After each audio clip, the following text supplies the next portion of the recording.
Hey y'all, how you doing? It's Sean back again, and today we're going to talk about some gaming, particularly Doom the Dark Ages and its failure, or its success. Nobody knows. People say it flopped, but id Software said it's the best received game they ever had. So let's get into the topic.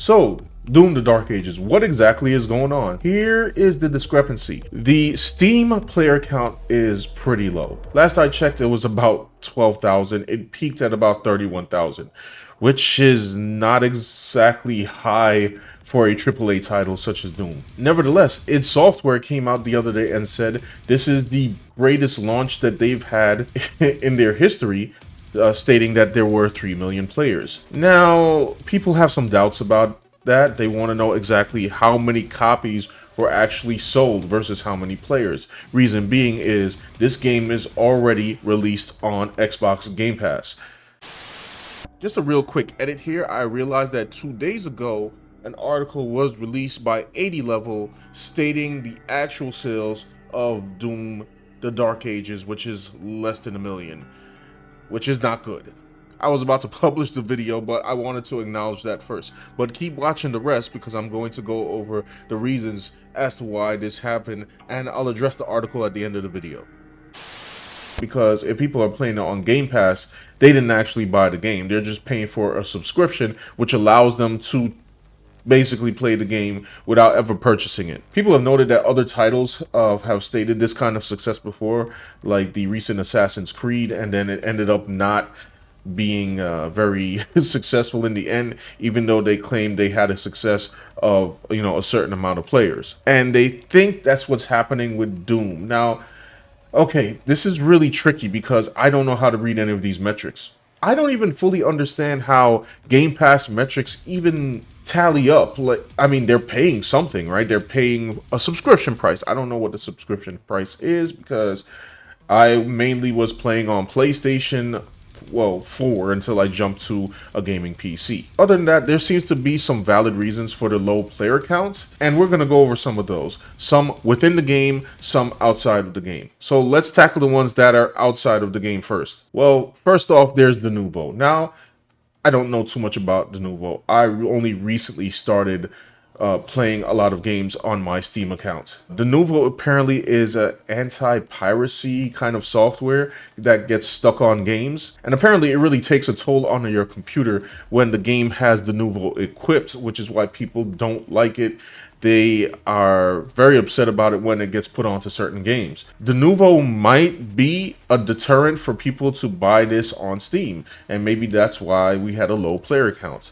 Another problem on top of Denuvo is the requirements of the game. Now, I personally didn't think the requirements were too bad. However, I got stuck in the dilemma because I looked at the requirements of the game and found out I probably was not going to be able to run it because they needed an i7 Intel. I had an i5. I was not prepared to shell out for a new CPU, so I kind of just bought the game and hope for the best. Lo and behold, my i5 is running it. Not sure how. I mean, my graphics card is 4060.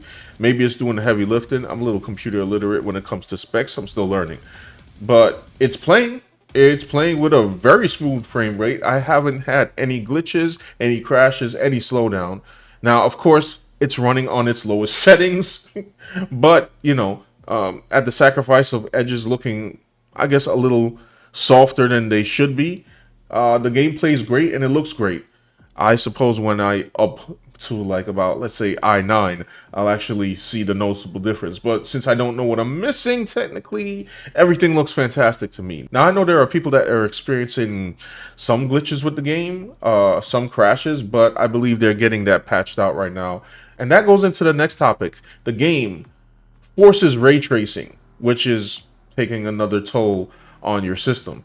Like I said, I didn't see any problems on my end, but maybe that might deter some that don't have computer specs that can handle that kind of workload. Another might be the pricing. Now, gaming pricing is going up.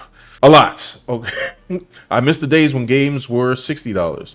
Heck, I'm old enough to remember when they were $50. In fact, the thing is, there are some games coming out at that price range, like recently Expedition 33, which came out to about 50 bucks. And it's an RPG, so you're getting a lot of bang for your buck. Now here comes Doom, which is a highly anticipated title, single player though, and they're asking for $70. Now, me personally, Doom Dark Ages was appointment gaming for me. So I had that money set aside already.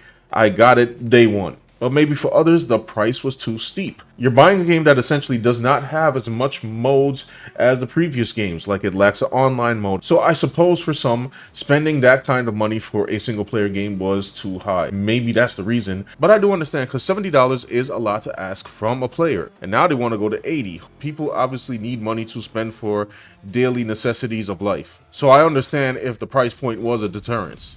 Now we're going to get into some possible problems that occur actually within the game. Some of which I understand and some of which I don't. I know there were a lot of people that were grumpy about the music because Mick Gordon is no longer doing the music for Doom. There was a whole situation that happened after Eternal. If you want, you could go look into that. But yes, Mick Gordon is no longer doing music for Doom, which is a sad case because Mick was Doom. He had the perfect mix of hard-hitting, pulse-pounding industrial rock, dark atmosphere and ambience, and sometimes threw a little bit of choir in that fit tense battle situations and a little bit of horror. So needless to say, people miss him on Doom. And when he actually addressed everything, because I believe around that time Doom Eternal DLC, the Ancient Gods Part 1, Part 2 was coming out, and I remember him saying, do not boycott any future Doom titles just based on what happened between him and id Software. So, you know, there's that, but I don't know if possibly people are boycotting the game due to that. I don't know if that's a thing. That could be a minor issue. So I don't know. You could put that in the back of your mental. Maybe that might be a reason for low player count. Now, when Doom Eternal's DLC rolled around, they had to get a new composer. So they got David Levy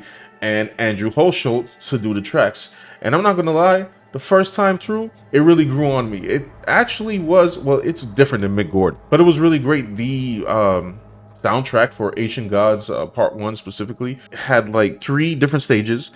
Each stage fit a different vibe and it was all pretty cool. It went from guitar riffs to a haunting track to this choir-filled music that was, well, of course, the Holtz, which is Urdak. If you guys know and play the games, you'll know what I'm talking about. To be honest, for Doom the Dark Ages, I thought they would have called Andrew back. However, id decided they were going to go a different way and they got Finishing Move. Now, some people saying it's absolutely terrible and it's not like Mick at all.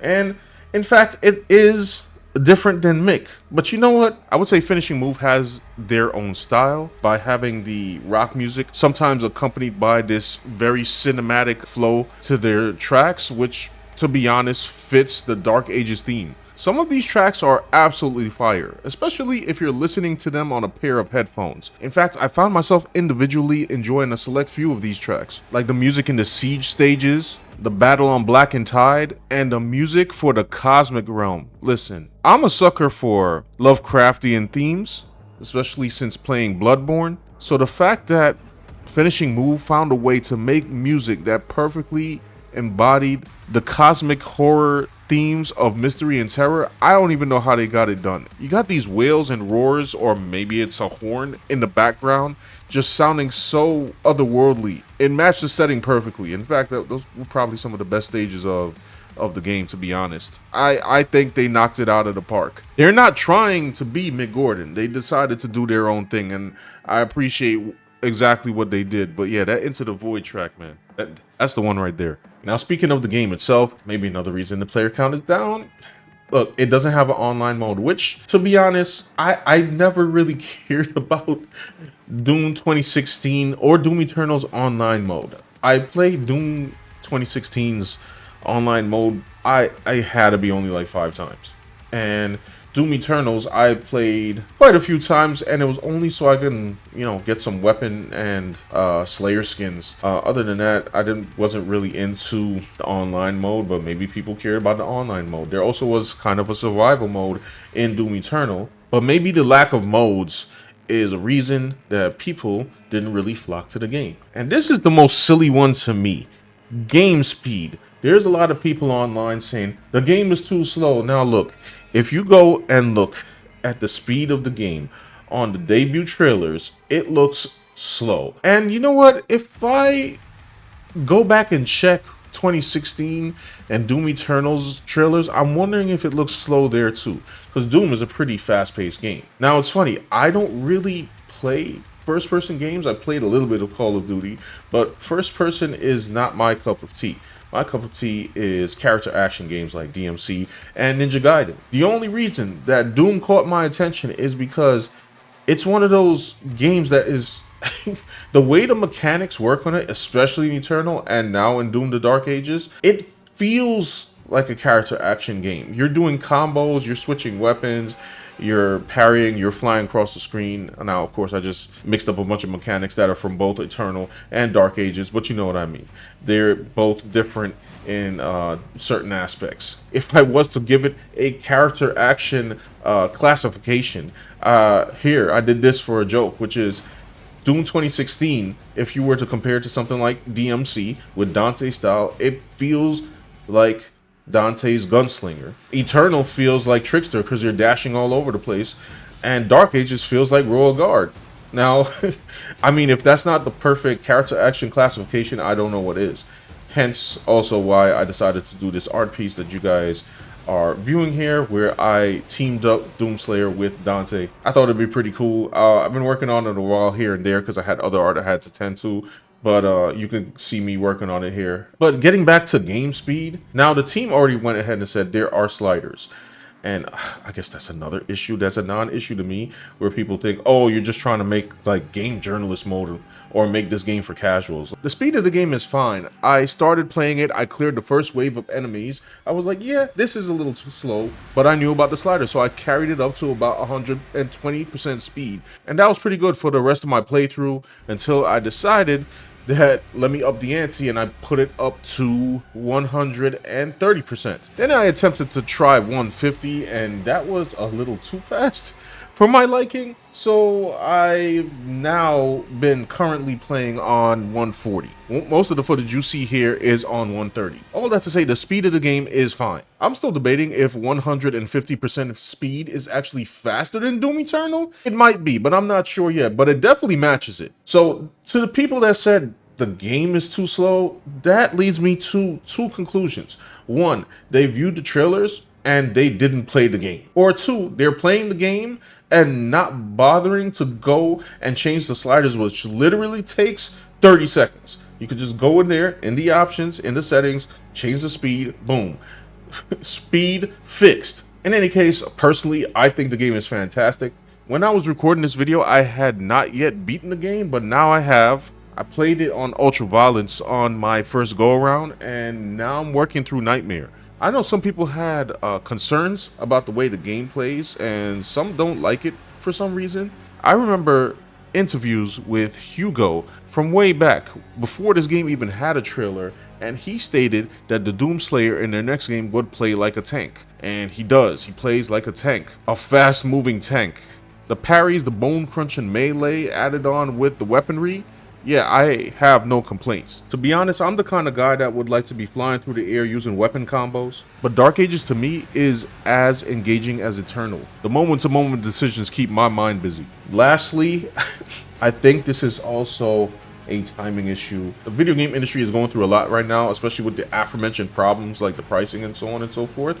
Doom 2016 obviously was released in 2016. That was 1 year before Game Pass, so there was no inflated numbers. Steam numbers were about 40,000. Now, Doom Eternal came out around May 2020. And if we remember May 2020, or that year in general, that was lockdown for like almost the entire world. People were at home. The game receives 100,000 players on Steam. People were at home, they didn't have anything else to do. They said, hey, let's check out this Doom game. Found out it was super fun, and I guess everybody proceeded to play it. So that might be a factor. Now that things are actually back to normal and we're getting into talking about making games 70, now going on to 80, GTA 6 is about to be 100. people are watching their wallets, man. And yeah, I don't know if they really want to deal with $70 price tags. Now, me, I'm an adrenaline junkie and a sucker for good game design, so the price tag didn't bother me because I'm not going to be buying much. The only thing else that I'd be buying or looking forward to is like, I don't know, Phantom Blade Zero, more than likely Stellar Blade, and besides Ninja Gaiden 4, I'll get Ninja Gaiden Ragebound because a good side scroller is something you can't pass up. All that being said, id Software said this is one of the most successful launches they ever had. 3 million players. How many of those players are actually players that legitimately bought the game? So getting back to that article about the game sales, man, it's exactly what we all expect. Game Pass holds the majority of the player count as far as 3 million players goes. You could even see here in the article, they have a chart. And PlayStation apparently was the lowest sales of Doom the Dark Ages. Then comes Steam, and then everybody just played it on Game Pass, which I man, I don't know what to say. So much effort was put in this game. It was pretty good, and players got absorbed into a subscription plan.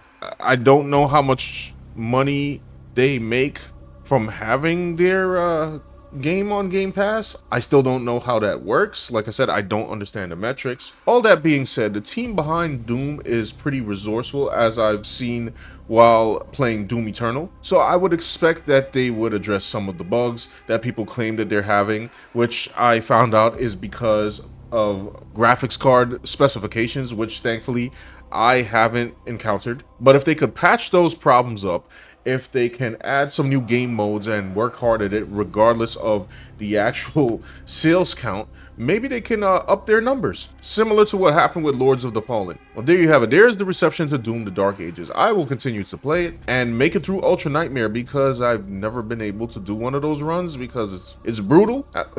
Playing through Nightmare right now, I'm just seeing like, yeah, there's a couple times where I could perish. Real quick, Ultra Nightmare is basically playing through the game without dying once. Yeah. Hope you guys enjoyed this video. Like, share, and subscribe, and I will see you on the next video or live stream. Peace out.